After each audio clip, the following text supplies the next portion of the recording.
Hello, my name is Gore-Langton and I'll be presenting our global estimates of pregnancies at risk of malaria over 2000 to 2020.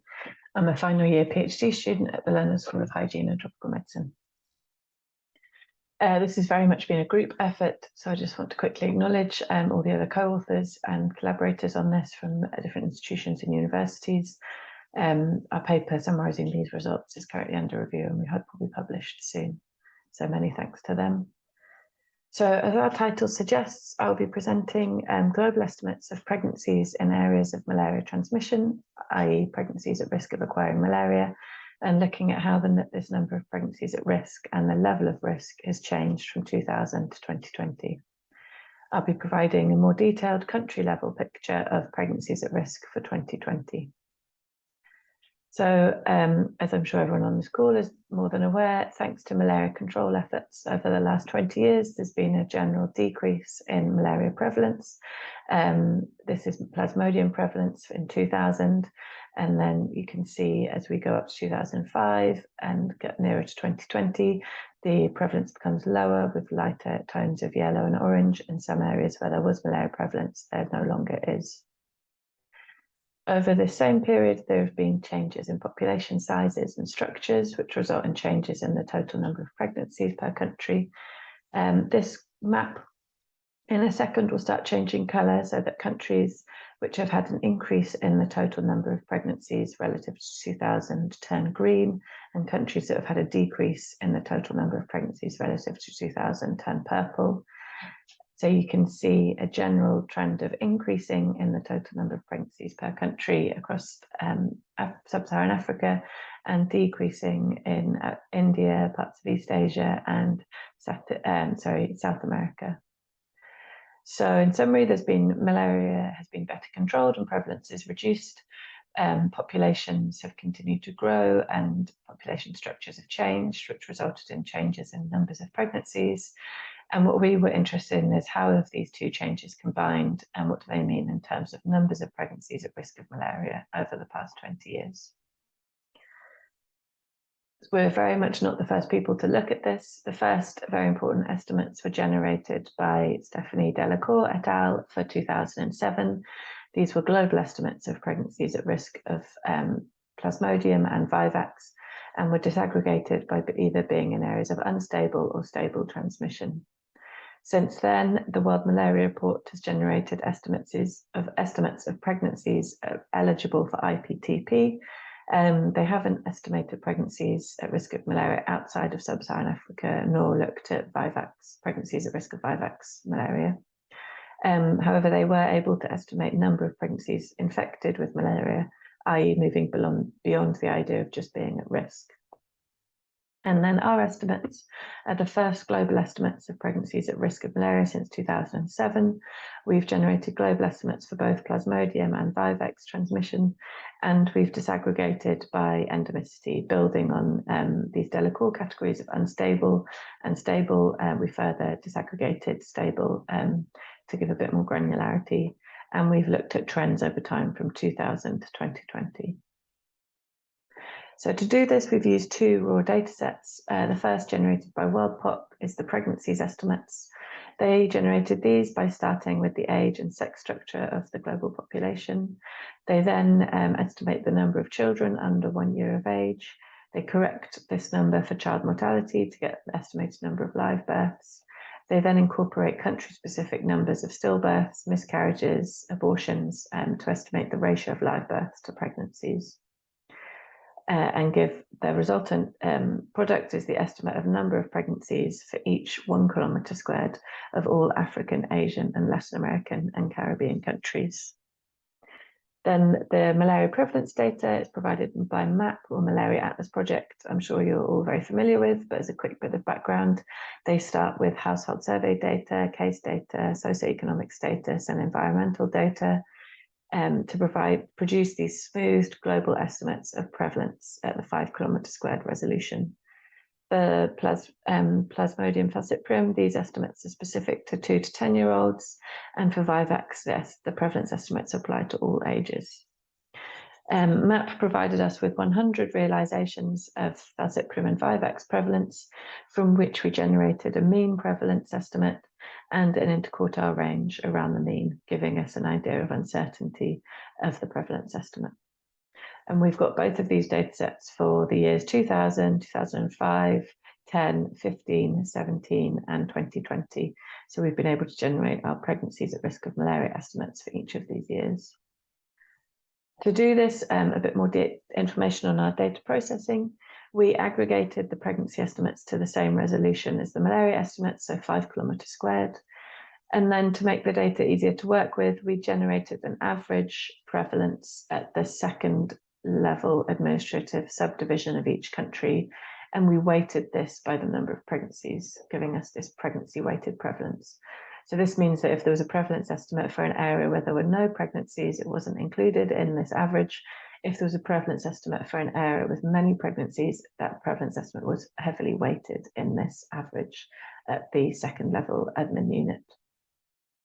Then using this weighted prevalence, we classified pregnancies at risk of malaria and stratified by categorical endemicity, as I said, using the levels of unstable transmission and then stable transmission further compartmented into hypoendemic, mesoendemic, hyperendemic, and holoendemic.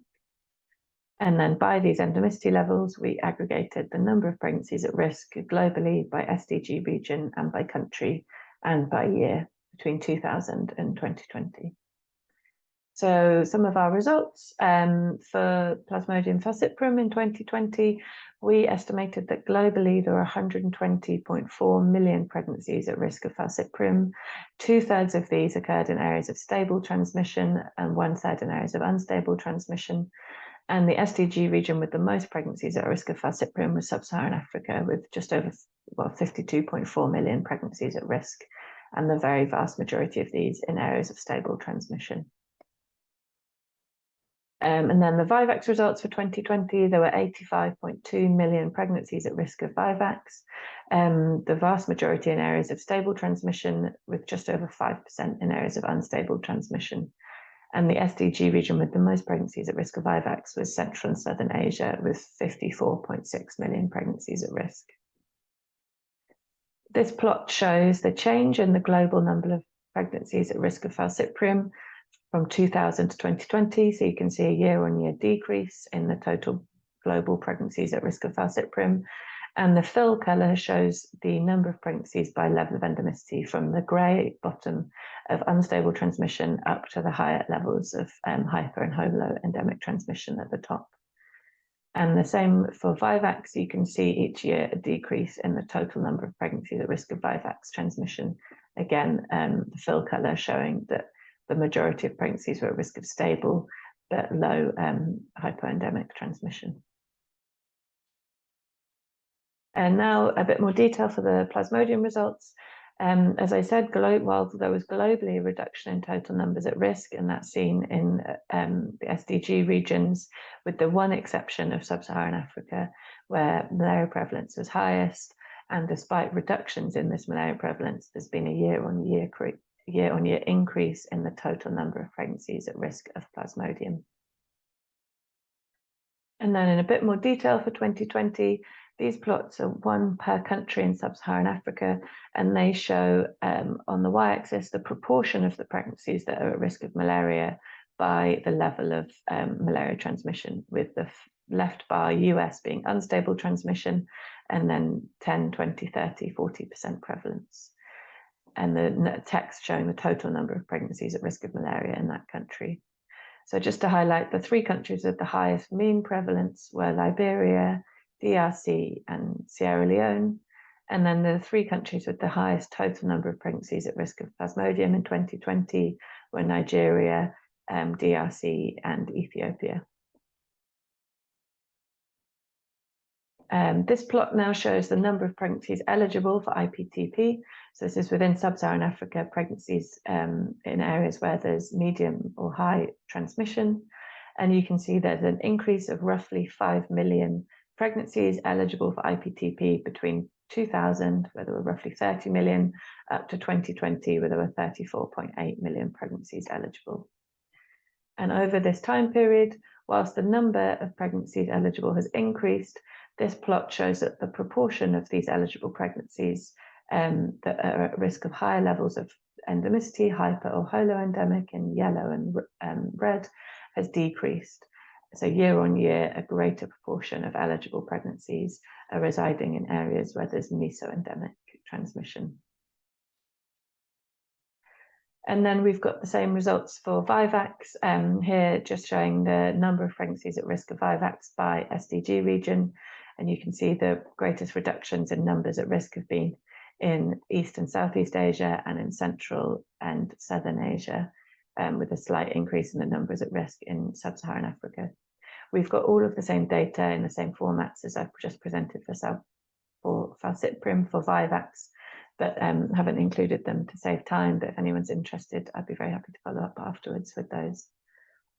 So some strengths and limitations. First of all, limitations. The World Pop pregnancy estimates have this issue of the ecological fallacy, which is that the application of national demographic trends to subnational levels can result in a possible over or underestimation of pregnancies.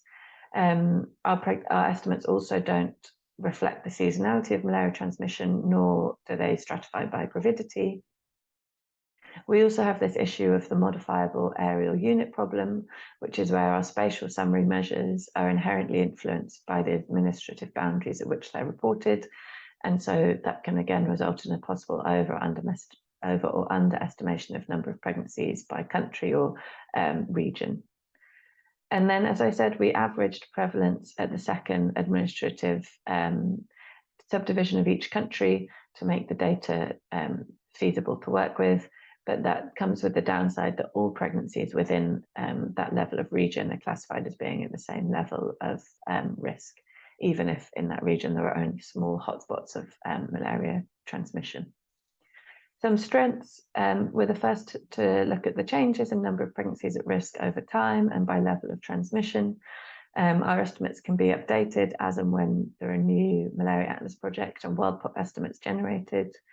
And we've provided country level numbers over time, which we hope might be useful for planning or monitoring and advocacy.